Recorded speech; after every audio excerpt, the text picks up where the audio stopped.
Boa noite, meus irmãos. A graça e a paz do Senhor seja com vocês. Hoje vamos continuar a nossa reflexão bíblica a respeito de oração, como toda quarta-feira, às 19 horas. E eu quero continuar hoje o texto que eu trabalhei na semana anterior, que está em Lucas, capítulo 18, dos versos 1 a 8. Essa é a parte 2. E hoje eu gostaria de trazer alguns pequenos detalhes relacionados ao texto que reforça a sua ideia central. O texto fala sobre perseverança, como vemos aí, Lucas capítulo 18, versículo 1, está aí grifado, deviam orar sempre e nunca desanimar. Então, só lembrando, este é o propósito central, é o motivo que move Jesus a contar esta parábola. A parábola está entre os versículos 2 e o versículo 5, que diz: Ele disse: Em certa cidade havia um juiz que não temia a Deus, nem se importava com os homens. E havia naquela cidade uma viúva que se dirigia continuamente a ele, suplicando-lhe: Faze-me justiça contra o meu adversário. Por algum tempo ele se recusou, mas finalmente disse a si mesmo: Embora eu não tema a Deus e nem me importe com os homens, esta viúva está me aborrecendo. Vou fazer-lhe justiça para que ela não venha me importunar. Então, as frases que estão grifadas, eu fiz algum tipo de comentário na semana, no vídeo anterior, e eu quero destacar um pouco mais as palavras que estão em negrito. Então, nós temos a introdução no versículo 1, a parábola que eu li agora com vocês. Dos versos 6 ao 8, nós temos a aplicação que Jesus faz desta parábola, trazendo seu significado. Antes de chegar na aplicação de Jesus, que será o nosso foco maior hoje, quero destacar no versículo 2, quando diz que o juiz não temia a Deus e nem se importava com os homens, ou seja, ele não se sentia envergonhado diante dos homens. Nós vamos entender que o julgamento dos homens não era algo que estimulava ele a fazer aquilo que era certo. Independente se o que ele fazia era ruim e se ele seria condenado, se a sua atitude seria considerada vergonhosa, ele não se importava, não se incomodava e continuava fazendo. Então veja diante de quem aquela mulher estava. E era muito comum juízes corruptos. Aquela mulher sendo viúva, não tinha como, não certamente também não era o desejo dela usar de suborno para que aquele juiz viesse atendê-la, e ela não tinha ninguém que viesse a lhe pressionar aquele homem, então ela mesma fazia isso. Vamos comentar isso mais adiante. No versículo 3, quando ele diz: Faze-me justiça contra o meu adversário, este é o clamor da viúva. Então, nós vamos comentar também um pouco sobre isso. Possivelmente havia ali uma promessa de dívida, há algum valor que aquela mulher precisava resgatar e possivelmente estava sob ameaça. Então, veja a condição desta mulher. Por algum tempo ele se recusou. Então, a afirmação de que ele não temia Deus e nem se importava com os homens, não era do tipo que se envergonhava de seus atos ruins, é reforçado no versículo 4, no sentido de que ele, por algum tempo, manteve essa mesma postura, esta mesma condição. E no final, do versículo 6 ao 8, vamos ler e eu vou comentar com vocês também. E o Senhor continuou: Ouçam o que diz o juiz injusto. Acaso Deus não fará justiça aos seus escolhidos, que clamam a ele dia e noite? Continuará fazendo-os esperar? Eu lhes digo, ele lhes fará justiça depressa. Contudo, quando o Filho do Homem vier, encontrará fé na terra? Continuará fazendo-os esperar. Há uma discussão que o Kenneth Bailey, no livro As Parábolas de Lucas, ele vai argumentar que o ideal seria traduzir como uma afirmação. Ele tem uma discussão sobre a palavra esperar, que em várias outras passagens bíblicas é considerado como um sinal de paciência. Ele vai entender aqui que seria um momento em que Deus afasta a sua ira dos seus escolhidos. Nós vamos explorar isso um pouco adiante. Considerações principais para essa compreensão complementar ao texto. Primeiro, no Antigo Testamento havia o versículo dos inocentes, impotentes e oprimidos. Então, o homem era responsável pelo sustento e era muito bem dividido os papéis, as tarefas, e a mulher, na ausência do homem, na morte do seu marido, ficava em uma situação muito difícil. Então, alguns ambientes, inclusive nos tribunais, os homens tinham maior acesso e as mulheres ficavam mais em casa. Então, aquela mulher estava em uma situação difícil. Uma dívida, promessa ou herança estava sendo negada para aquela mulher. A causa era justa. Quem não era justo, na verdade, era o juiz. Talvez o juiz presumisse que ela era incapaz de recompensá-lo, ou que era mais vantajoso deixar o adversário ganhar a causa. Então, aqui é uma suposição, uma hipótese, que ou ele havia algum tipo de suborno o adversário daquela mulher, alguém que deveria agir de maneira correta, estava retendo alguma bênção pertencente àquela mulher e possivelmente o juiz ele estava agindo conforme muitos de sua época corruptos, ele agia conforme aquele que pagava mais. O próprio Kenneth Bailey, no seu livro, conta alguns relatos em que os primeiros atendidos eram aqueles que davam maior quantia de suborno. Isso vai contra a lei, onde o próprio Deus orientava que as viúvas e antes dela até mesmo os órfãos deveriam ter prioridade de serem atendidos. E isso claramente não estava sendo levado em consideração.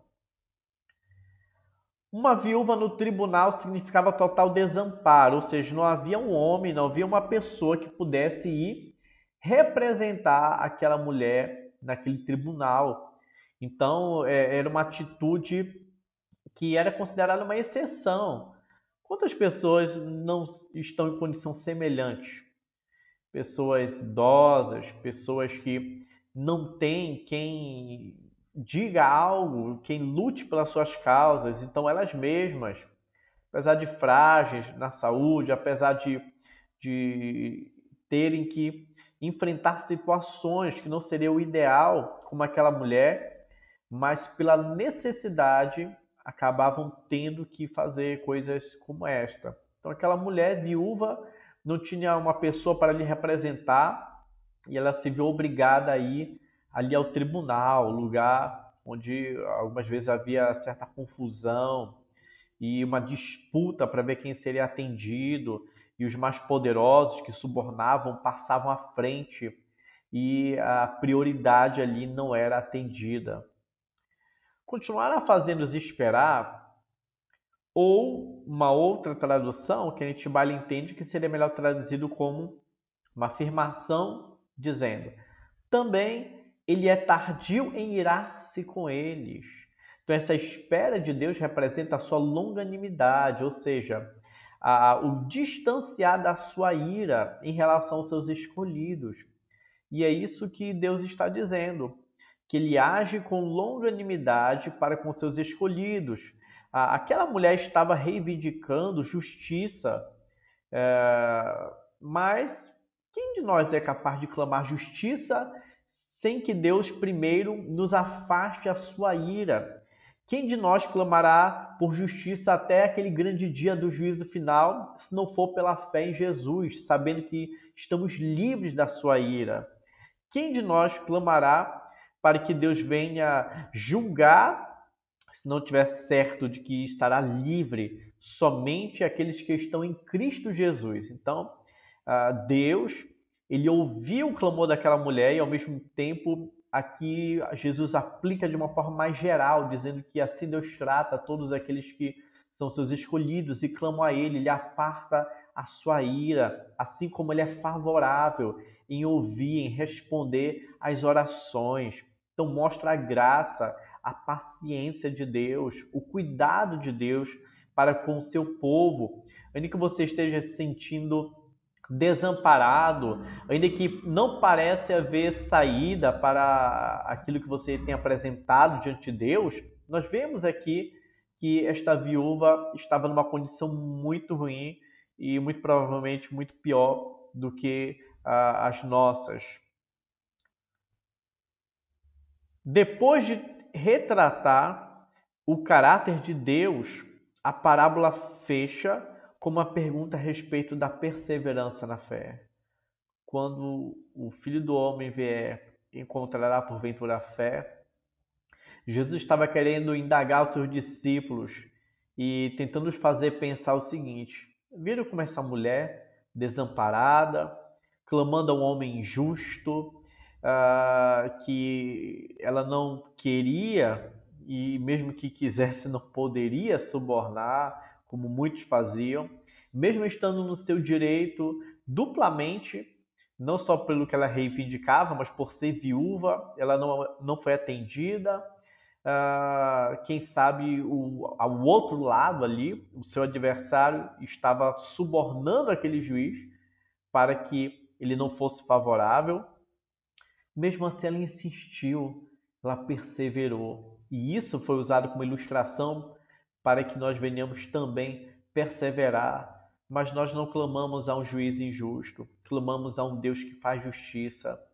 E ele faz justiça, mas para com aqueles que o servem e temem o seu nome, ele aparta a sua ira, ele age com paciência. Mas nós devemos perseverar como aquela mulher. Mas nós vamos perseverar? Quando chegar aquele grande dia, será que a nossa fé permanecerá até lá? Somos convidados a perseverar, ainda que a sensação momentânea e repentina de desamparo tente nos desanimar, mas Jesus está nos convidando: continue, não pare de orar, não cesse, orar sempre, sem desanimar. Ainda que as suas esperanças parecem estar se acabando, mas Jesus convida você: continue. O que aprendemos? Precisamos buscar ao Senhor mesmo que Ele pareça distante e a fé esteja a ponto de vacilar. Isto é, a oração é o caminho que Jesus apresenta para vencer o medo.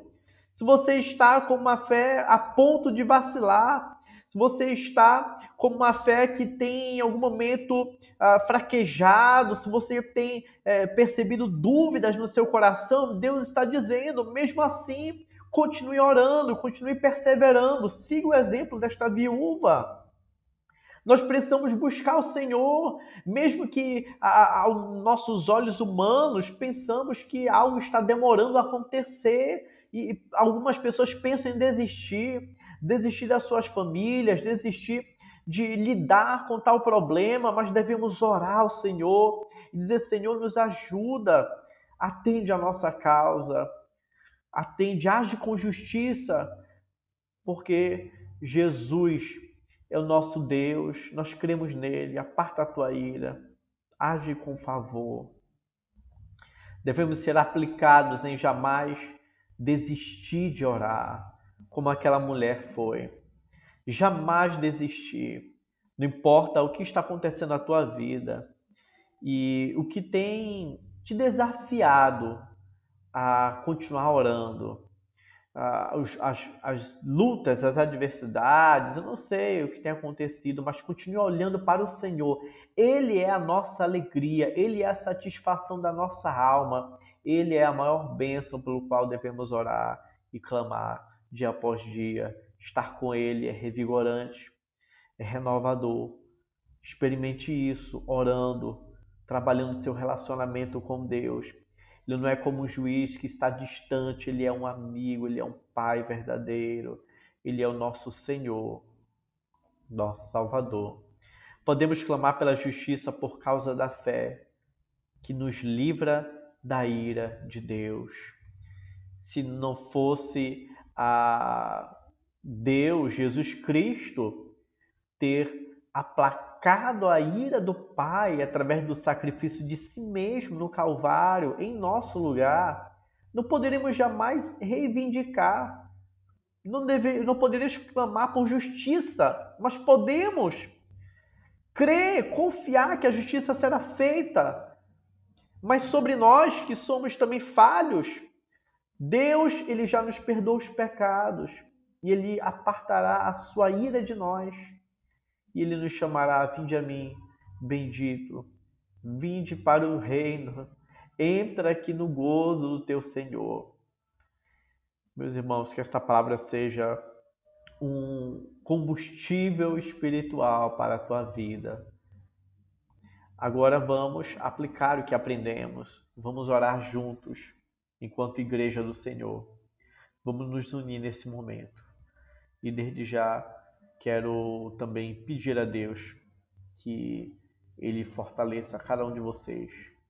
A graça do nosso Senhor e Salvador Jesus Cristo, o amor de Deus nosso Pai, a comunhão e a consolação do Espírito Santo esteja com cada um de vocês. Em nome de Jesus. Amém, meus irmãos.